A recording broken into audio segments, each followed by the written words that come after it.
México se está convirtiendo poco a poco en un país de adultos mayores.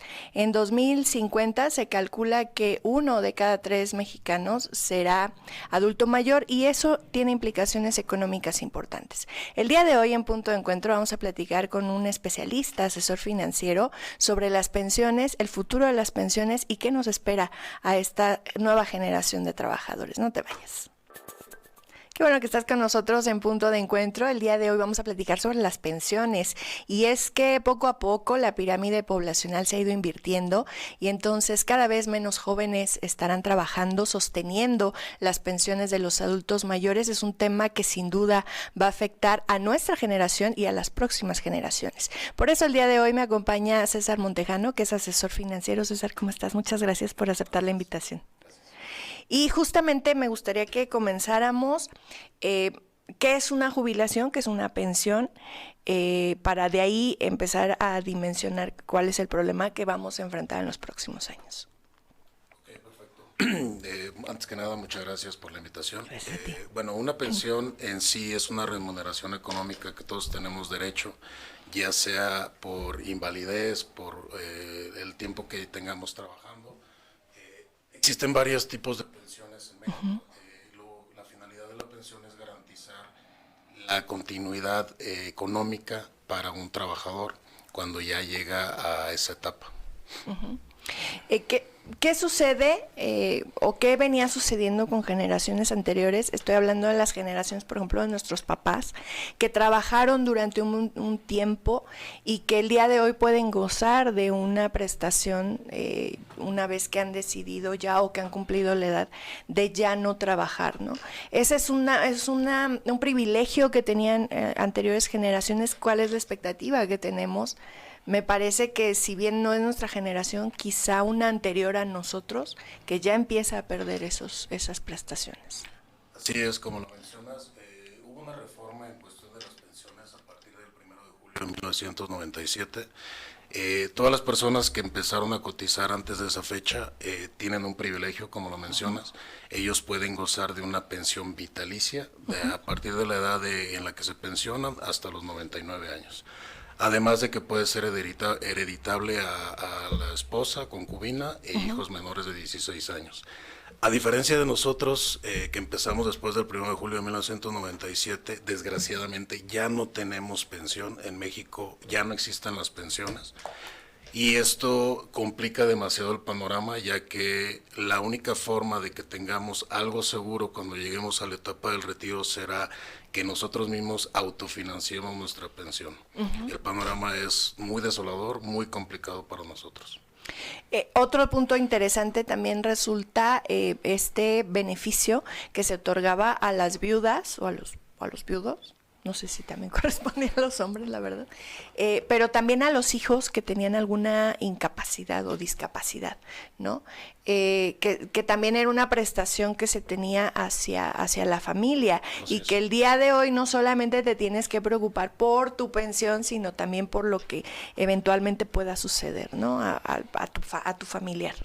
Así es, sí, como lo mencionas, esa pensión, la ley 73, daba el privilegio de que podías dejar garantizado en cierta forma a tu familia, esposa o hijos, con un porcentaje de la pensión que tú tenías. Al momento que ya no fallecías, podías heredar una parte de esa pensión.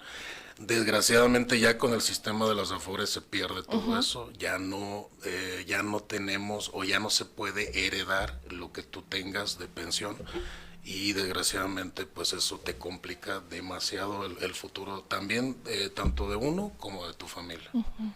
El día de hoy, ¿qué instituciones pueden darte esa prestación, por así decirlo? No sé si la pregunta esté bien planteada.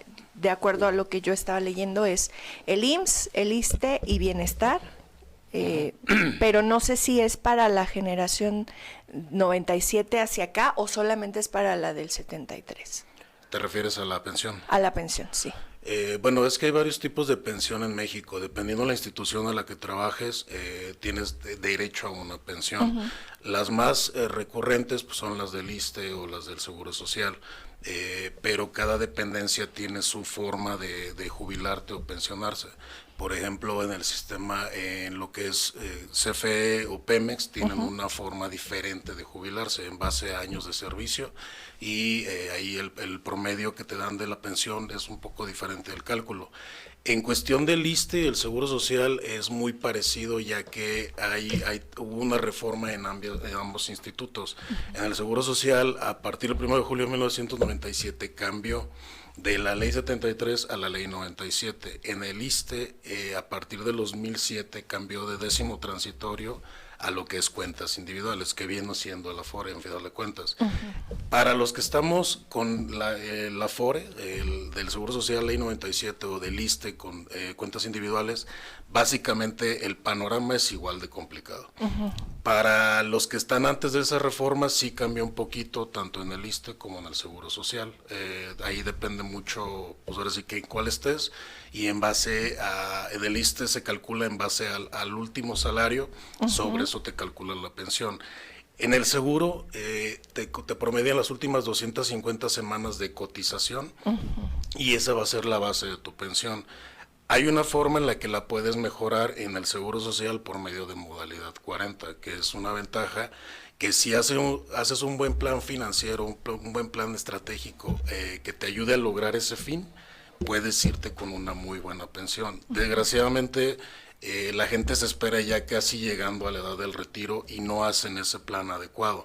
Lo ideal es a partir de los 50 años empezar a planear para que tengas visualizado cómo va a ser tu pensión y cómo la podrías mejorar.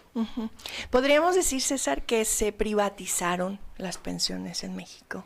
Se puede decir que sí. Al final de cuentas, la cuestión de las afores debido a lo que comentabas al inicio de la situación demográfica, no hay dinero para mantener a los pensionados. Es poca gente la que está en etapa productiva y al final de cuentas todo va a detonar. Se van a pensionar bastante gente y no hay de dónde mantenerlos. Así es. Esa es la urgencia de que hubiera una reforma. Desgraciadamente el sistema de la Afore no es el mejor. Es bueno que lo sepan. Ese sistema se copió de otro país donde no funcionó y aquí tristemente estás condenado a llegar al retiro viejo, enfermo y sin dinero. Y con lo poco que vas a lograr de la Afore al momento de pensionarte, que no te va a dar suficiente para vivir, vas a tener que seguir trabajando para poder mantener el nivel de vida al que vienes acostumbrado. Me gustaría nada más dejar claro, es una situación a nivel internacional, eso es, o sea, esta forma en la que se invierte la pirámide poblacional es una situación a nivel internacional. Pero me llama la atención que destacas que se copia un modelo de un país que no funcionó. En tu experiencia y de acuerdo a tu conocimiento, ¿hay modelos que sí funcionan? Es decir, ¿estamos ya en una etapa de ver esos resultados o todavía nos faltarán algunos años para saber si algún modelo de los que se han implementado últimamente ha funcionado? Bueno, se pueden, como todo, puedes ir copiando modelos que han funcionado en otros países. Al final de cuentas es copiar lo bueno de otros países y aplicarlo en México.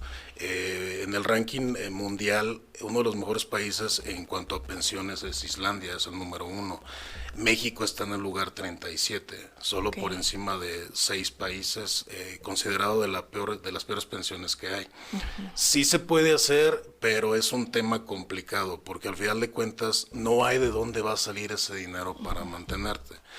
La diferencia de países como Islandia es que se aporta más para el retiro. En México, desgraciadamente, no tenemos la cultura del ahorro. Nunca pensamos en que vamos a llegar a esa edad y pues, menos empezamos a ahorrar. Pero si ya a partir del 2022 empezó la primera generación de la Afore, en un par de años, cuando la gente se dé cuenta de la problemática que tiene, es cuando va a querer hacer algo. Tristemente, en este tema de las pensiones, entre más tiempo pase, más complicado lo vas a tener, porque tienes que recuperar esos años que no ahorraste.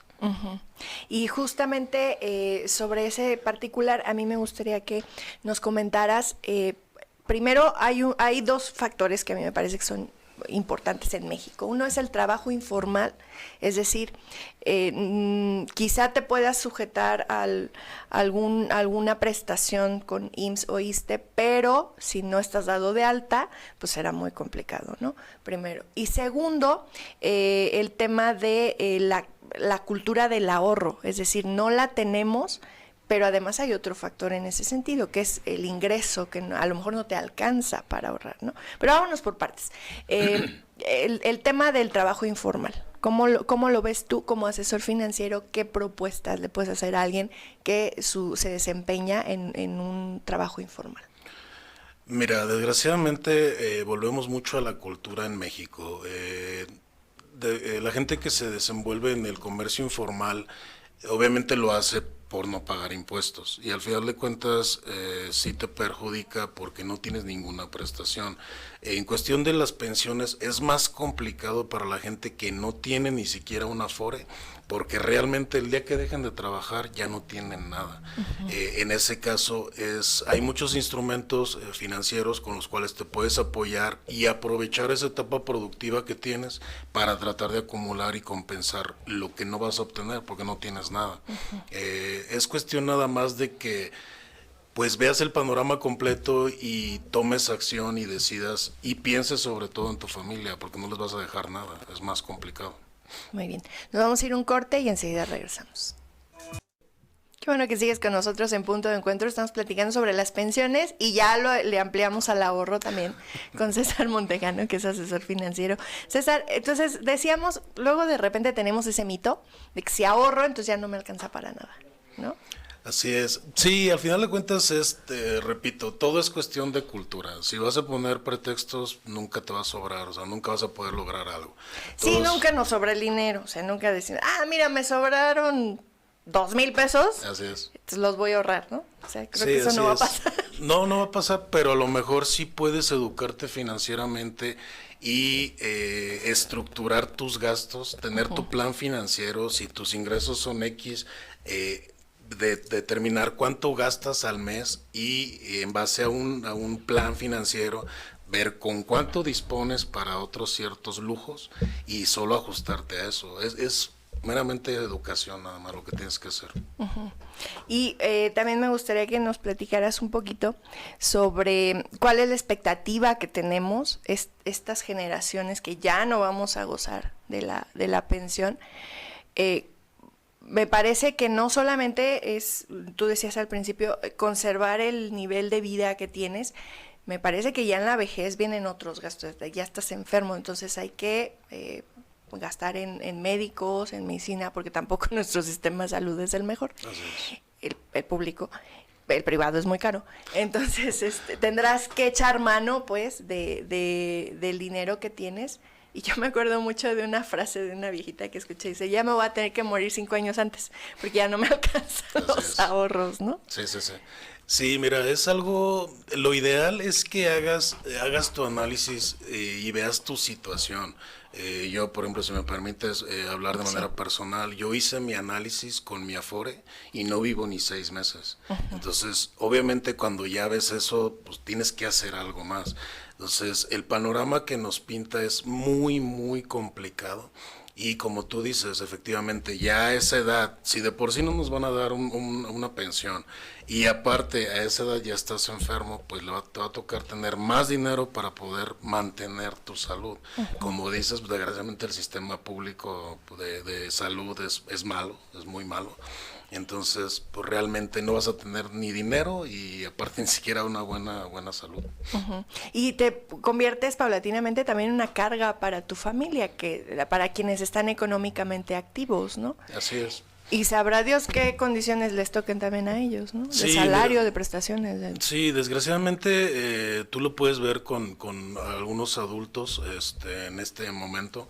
Y muchos de ellos, debido a pues malas estrategias o algo, llega un momento en el que viven no sé, de una pobre pensión, inclusive con los de la ley 73, si nada más tienen el mínimo de semanas, la pensión es muy baja y realmente no te da para vivir. Y obviamente a esa edad que ya salen todos los achaques de enfermedades y aparte de tus gastos que tienes que tener, obviamente dependes de algo más, de alguien más, de tu familia, de la caridad. ¿Cuánta gente adulta ves en la calle pidiendo dinero porque no le alcanza?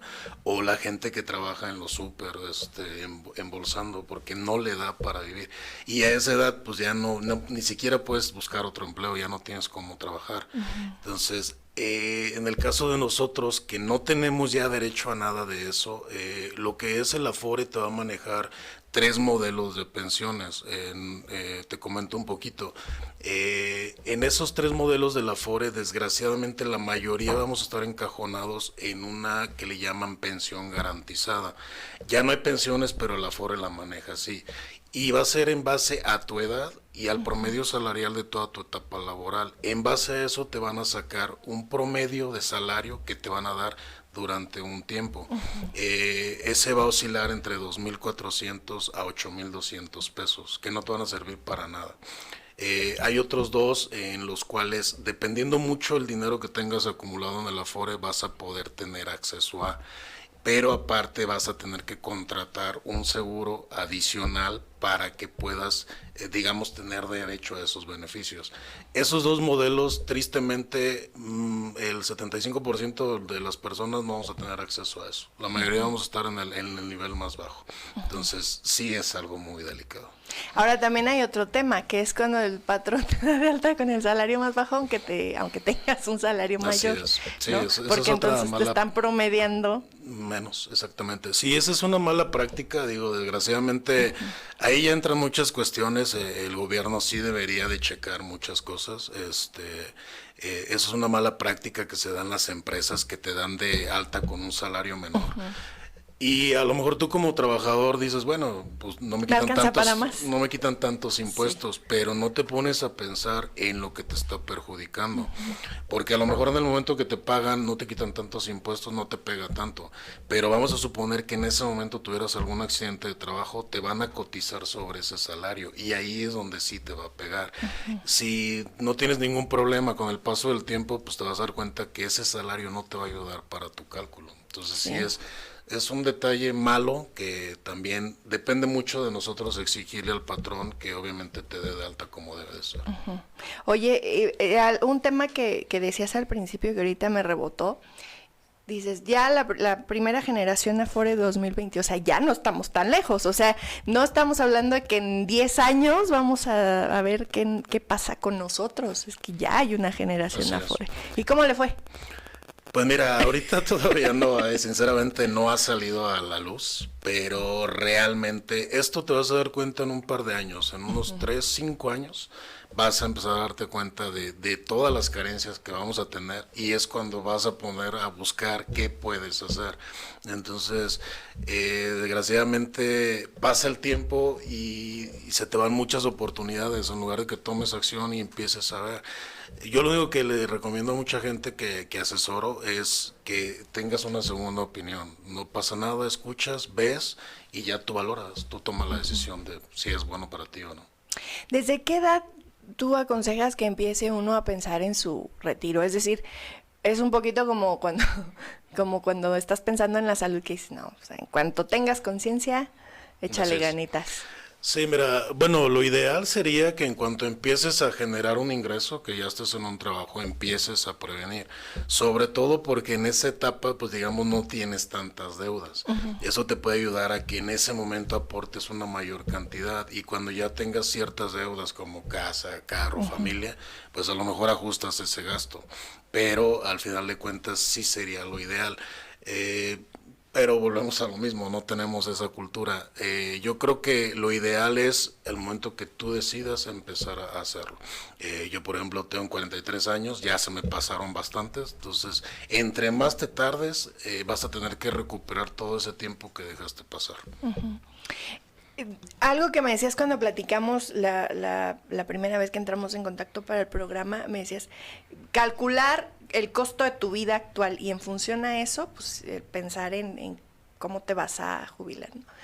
Y yo, mi pregunta inmediata en mi cabeza fue, pues es que si apenas salgo con mi vida actual, o sea, tendría que generar el doble, ¿no? Para pensar en que más o menos mis gastos de ahorita sean equivalentes a cuando me jubile. ¿Es así? Bueno, no tanto así. Sería más que nada que en base, vamos a poner el ejemplo, en base a tu ingreso actual, proyectaras con cuánto ocuparías vivir en esa etapa.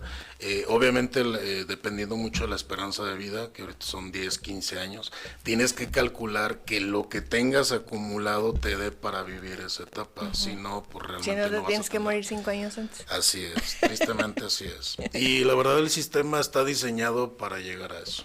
O sea, que te vayas más rápido.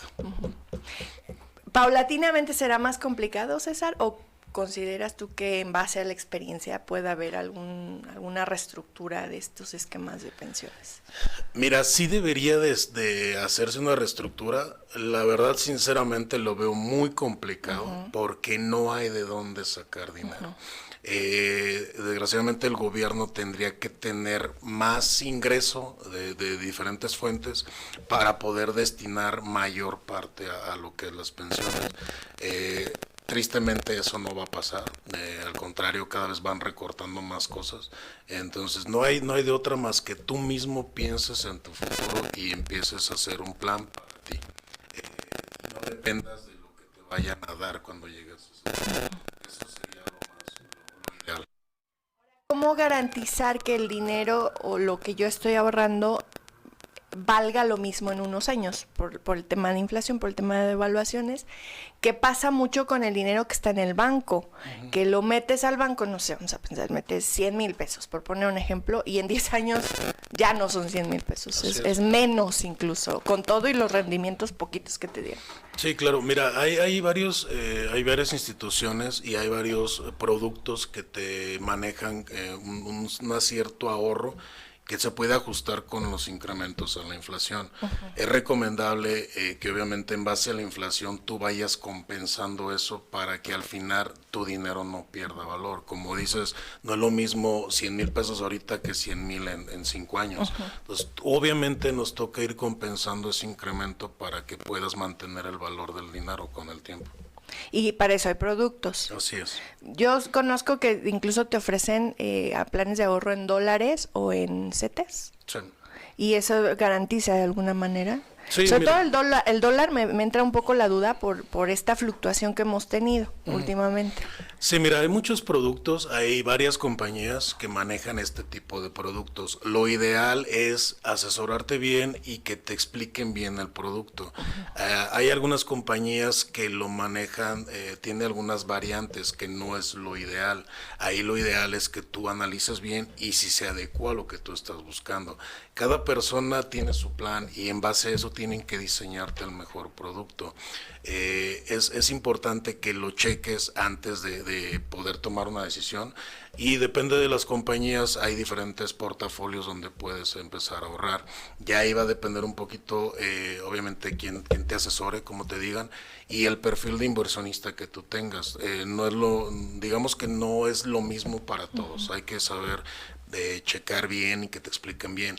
Aparte de que mucha gente le tiene miedo a lo que es el ahorro en las compañías, pero la verdad si te pones a pensar, como ya no hay pensiones en México, Hacienda incentiva a la gente a que ahorre y por medio de este tipo de planes tienes beneficios fiscales que muchas veces la gente no conoce. Ahorrando en un plan personal de retiro puedes tener beneficios basados en la ley del ISR, tanto la deducción, diferimiento y la exención de impuestos. Y eso te puede ayudar a que año con año tú puedas recibir una parte de los impuestos que todos nos vas a pagar, ahorres o no ahorres. Interesante ese esquema, ¿eh? Así es. Muy bien, nos vamos a un corte comercial, enseguida regresamos. Con nosotros en Punto de Encuentro estamos platicando sobre pensiones con César Montejano, que es un experto asesor financiero. César, otro tema que me parece que no es menor es por la desconfianza que de pronto le podemos tener a la banca, a las Afores, decir, oye, pues a lo mejor sí puedo hacer aportaciones, ¿cómo se llaman? Voluntarias, pero ¿qué me garantiza que en 20 años sí me van a devolver ese dinero? Mira, la cuestión de las afores, de lo que tú aportes voluntariamente, en cierta forma está protegido, no hay problema con eso. Ahí el detalle de las afores es que desgraciadamente el rendimiento que te maneja, independientemente del afore que tengas, es muy pobre y realmente está por debajo de la inflación. Esto, por el solo hecho de tenerlo ahí, tu dinero ya perdió valor. Lo ideal es que trates de hacer esas aportaciones voluntarias, pero avalándote un instrumento obviamente avalado, regulado por lo que es Conducef, que te puede dar un mejor rendimiento y a la larga construir un patrimonio mucho más grande. Eso sería lo más ideal. Ok, ahora estamos hablando de alguien que tiene un Afore, pero volvemos al tema de las personas de los trabajos informales. ¿Una persona que se dedica al comercio informal puede tener acceso a un Afore o tiene que buscar otro mecanismo para el ahorro, para el retiro? No, desgraciadamente si no tiene una relación laboral no tendría Afore. Ahí lo ideal sería por medio de una institución privada contratar lo que le llaman plan personal de retiro, que tú haces unas aportaciones durante cierto tiempo y eso va a ir construyendo lo que vas a tener a la etapa del retiro. Y es la única manera en la que podrías lograrlo. Ok, lo digo porque pues sí hay cifras del INEGI que nos hablan del tamaño que representa el trabajo informal en México, que es mayor incluso que el trabajo formal. Así y es. creo que sí es importante saber que hay opciones pues para que no te quedes pensando que si dejas de trabajar a cierta edad ya no vas a tener Así es. esa pensión, ¿no? Sí, sí, sí, sí, es correcto. De que hay opciones, hay opciones. Ahí lo único es acercarte con alguien que te asesore y te dé las diferentes opciones y obviamente tú en base a lo que te presenten tomar la mejor decisión. Muy bien. Y otro de los puntos que me gustaría también que compartiéramos es el tema del ahorro. Es decir, no tenemos esa cultura en México. Yo estaba revisando algunos datos que dicen que 4 de cada 10 mexicanos no ahorran. Y quienes lo hacen, un 40% de quienes sí ahorran, lo hacen en mecanismos informales. Es decir, ahora sí que guardan el dinero abajo del colchón. Y pues ahí también se echa a perder, ¿no? Sí, claro. No da rendimientos. O sea, ¿qué hay que hacer en ese sentido? No entiendo que no es una cuestión que esté en tus manos, pues no diseñas políticas públicas, pero a lo mejor sí invitar a la gente a que, no sé, de pronto yo llego a escuchar, es que con 10 pesos que ahorres al día, ya puedes hacer tu fondo de retiro, ¿no? O sea, hacer esa comparación para invitar a la gente a que ahorre. Sí, claro. Mira, todo viene obviamente en base a la cultura, pero también hay un problema que nunca se menciona. No tenemos educación financiera. Desgraciadamente en la escuela nunca nos dieron clases de cómo funciona el dinero y obviamente pues en tu etapa laboral o en tu etapa productiva a prueba y error vas experimentando o con lo que poco que platicas con tu familia o conocidos y vas tomando decisiones que muchas veces no son la mejor opción y a lo largo del tiempo pues te das cuenta si te funcionó o no, pero realmente todo parte desde ahí, no tenemos esa educación como tal. Y aparte la cuestión de la cultura del ahorro, hay muchas estrategias, como tú decías, puedes empezar de 10 pesos. El detalle es que muchas veces nosotros mismos nos bloqueamos y ponemos pretextos. Siempre es poner algo, un pero, no puedo hacer esto. Y nunca analizas el cómo sí podrías hacerlo.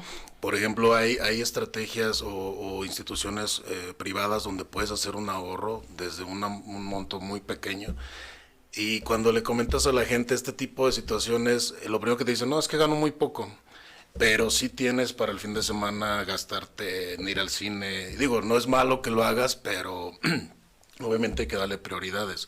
Lo importante es que te destines primero que te pagues a ti mismo. Si no empiezas por ahí, que al menos te pagues a ti mismo el 10% de tu ingreso antes de destinar cualquier el dinero a pagos o a todo lo demás, si no haces esa estrategia jamás vas a llegar a construir un patrimonio. La persona más importante que hay eres tú mismo.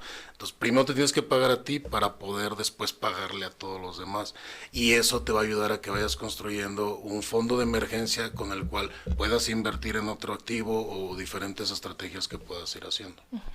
Ahora, hay instituciones, dices tú, privadas que te permiten hacer esto. Estamos hablando de las aseguradoras. Así es. Porque la banca también tiene rendimientos pues muy bajitos, ¿no? Así es. Cuando metes el dinero a ahorro, no te da nada, y cuando lo metes a inversión, pues te da muy poco. Así es. ¿Qué tan confiables llegan a ser las aseguradoras? Y te lo pregunto nuevamente en este esquema de, son figuras relativamente nuevas en México, o sea, no estamos acostumbrados. Yo todavía recuerdo, mis papás era así como, no, pues un seguro carísimo, ¿no? Inaccesible, ¿no? Sí, y el día de hoy la verdad es que son muy accesibles, pero viene la otra parte, como nunca los has usado, o sea, no estás acostumbrado a tratar con una aseguradora, si hay esa relación de confianza, pues, ¿no? Así es. Mira, ahí en la cuestión de las aseguradoras hay bastantes, obviamente, que prestan servicios en México. Es un tema con las aseguradoras, porque mucha gente siempre ve lo malo. Hay ocasiones que dicen, no, es que a mí no me pagó, es que yo tuve esto y no me pagó.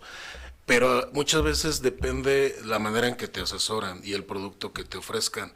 A lo mejor el que te ofrecieron no cubre en una totalidad tus necesidades. Eso es lo primordial. Ya cuando defines bien qué producto es el que tú ocupas, entonces no debes de tener problema para cobrar en caso de que ocupes ese dinero. En cuestión de las aseguradoras, pues sí son instituciones obviamente reguladas. Para poder ejercer en México tienen que dejar un aval ante Hacienda para poder operar.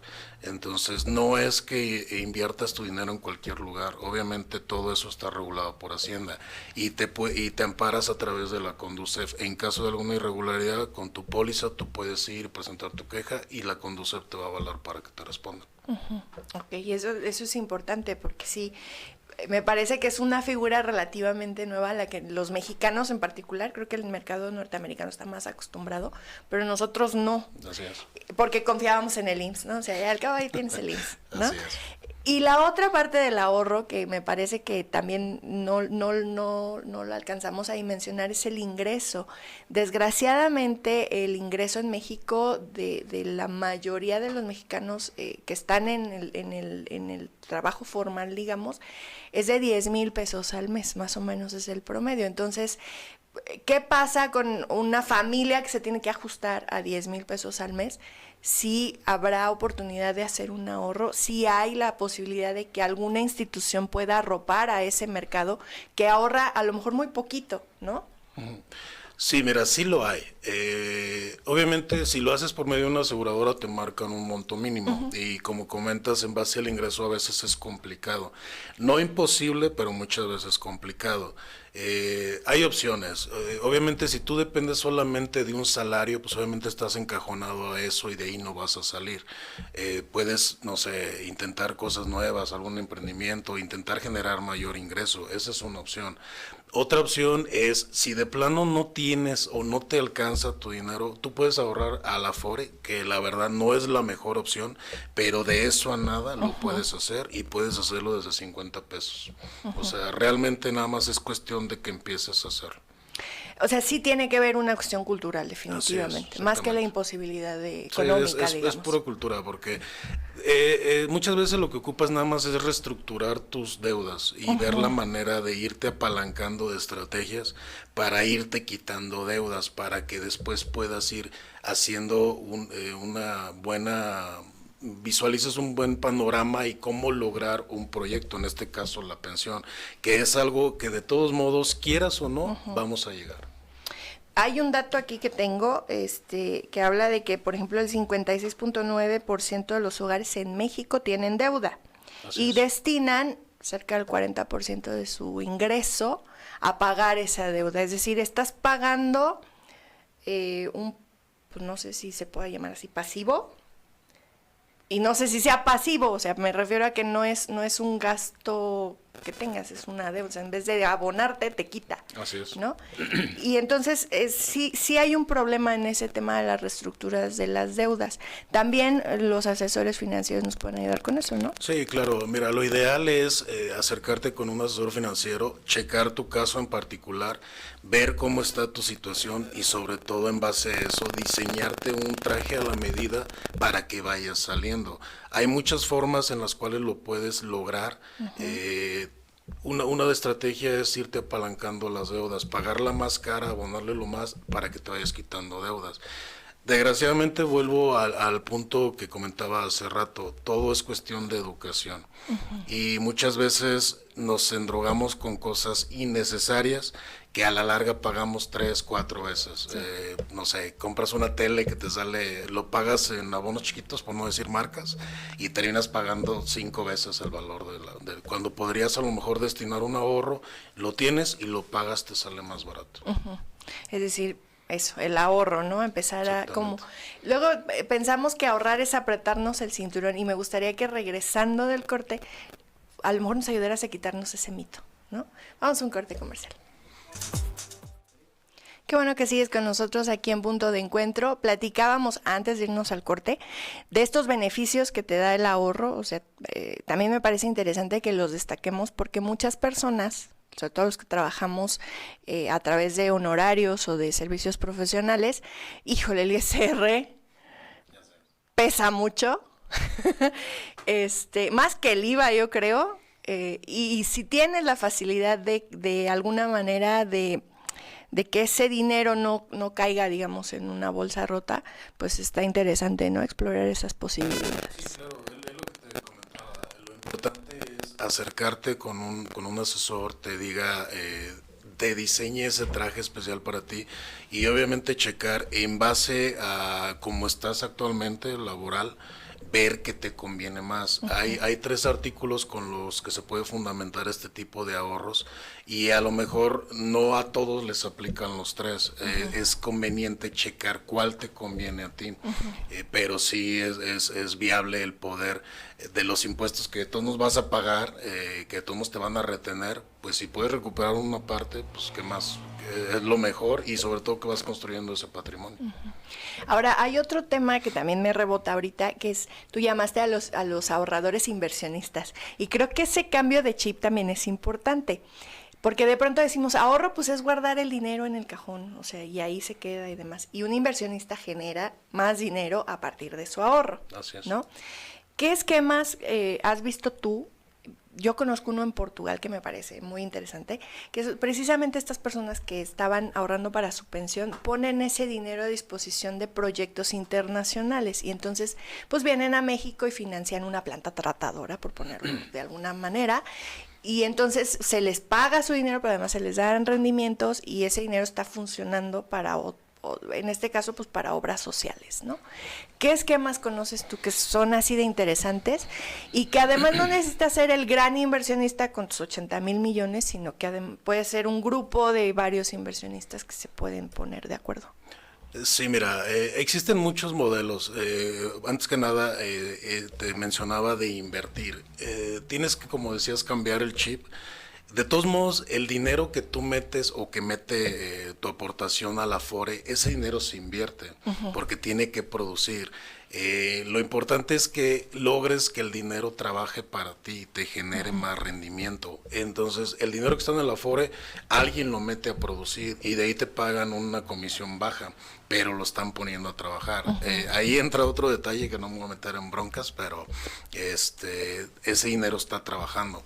Hay muchos esquemas de inversión, tú mencionabas uno en particular, no es el más viable, te soy sincero, porque ahí depende mucho de digamos, de un grupo de personas y desgraciadamente no hay garantía de que ninguna de ellas te falle. Claro. O sea, siempre hay el riesgo de que si tú formas un equipo o digamos un grupo de personas y todos deciden ahorrar cierta cantidad, al momento de que uno por la razón que sea falle, ya te afecta a todo el grupo. Claro. Lo ideal es que te acerques. O no te pagan, ¿no? O sea, fue a Exactamente. fondo perdido. Etcétera. Así es. Lo ideal es que tú mismo te pongas a pensar en cómo puedes ayudarte tú. Hay muchos esquemas de inversión, hay que tener mucho cuidado porque también desgraciadamente hay mucho fraude, pero puedes invertir inclusive en CETES, que es una inversión muy segura, el rendimiento pues no es malo. Hay lugares mejores donde invertir el dinero, obviamente depende mucho del capital que tengas, pero muchas veces cuando hablas de inversiones piensas que debes de tener millones para invertir, Sí. y no necesariamente, hay muchísimos fondos donde puedes invertir regulados que te pueden dar buen rendimiento, pero sobre todo la importancia de la inversión es que te apalanques de lo que es el interés compuesto. La magia del interés compuesto lo que hace es que tu dinero realmente crezca. Si tú metes una inversión y te genera un rendimiento, pero le estás sacando ese dinero, sí estás ganando, pero tu patrimonio sigue igual de estancado. Si te apalancas del interés compuesto, lo que vas a hacer es que tu dinero realmente crezca, y eso va a hacer que construyas un patrimonio.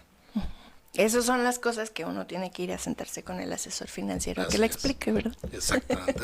César, ya para cerrar el programa, que me platiques algunos tips que le puedes dar a la gente pensando en una jubilación digna, es decir, pues sí, a lo mejor ahorrar el 10%, pero ¿qué otros tips consideras tú que son importantes que tenemos que tener muy a la vista a partir de ya para tener una jubilación digna? Bueno, mira, aparte obviamente del ahorrar, que es el primordial, lo primero que yo recomendaría es que te acerques con alguien que te asesore y vea cómo estás y te proyecte cómo sería tu situación de aquí a 10, 15 años, para que tengas el panorama completo y en base a eso ya puedas diseñar el traje que tú vas a ocupar. Eso es lo que muchas veces dejamos pasar el tiempo y ya cuando lo quieres hacer ya no puedes hacer mucho. Eso es lo primordial, tomar acción, acercarte, pedir asesoría y ya en base a eso vas viendo qué es más viable para ti. Te comentaba que puedes ahorrar hasta desde 50 pesos, o sea, cualquier persona lo puede hacer, no es complicado. Y un traje a la medida, decíamos en el corte, ¿no? Un traje a la medida en tu situación actual, con lo que tienes, Así con es. los recursos que tienes, pero también a la medida con lo que planeas hacer en tu vida, ¿no? Sí, claro, y todo va depende, te digo, depende de ese traje, puedes checar tus opciones. Hay veces que ya, por lo general, ya a cierta edad tenemos ciertos compromisos, créditos hipotecarios, tarjetas, carro. Pero hay muchas estrategias que la gente desconoce donde te puedes apalancar, quitarte deudas y poner el dinero a trabajar para que te genere más dinero. Y eso es lo que nosotros queremos ayudar a la gente a que puedan conocer diferentes cosas. ¿Qué otros servicios ofreces como asesor financiero?